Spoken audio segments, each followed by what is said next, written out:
Tai va, ir baltasis variantas šiandieną E91, čia kaip jaunesnis brolis, o čia jau vyresnis brolis, tas, kur už kampo jau parūko. Žiūrėkit, turi kylės, turi ksenonus, kaip matint, balta spalva, 11 metai, 2 litrai dizeliukas, 103,5 km. Tikrai gero stovio automobilis. Žiūrėkit, turi dalinai odinį tvarkingą saloną.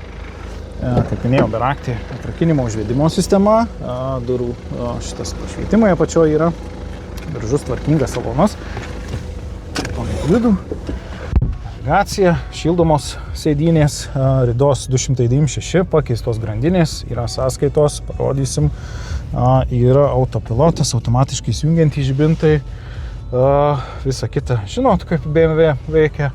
Tai va, toksai automobiliukas, kaina apie 5,7, 5,8, galite įsigyti su gera arba bloga kredito istorija, galit vartojimo paskolą gauti šiam automobiliui su 5 procentų fiksuota palūkanų norma iki metų pabaigos.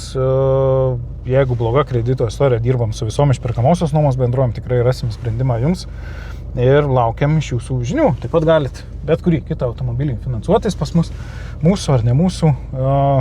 Tai vat, kontaktai yra, kuris automobilį sudomina, rašot, klausėt, padėsim įsigyti.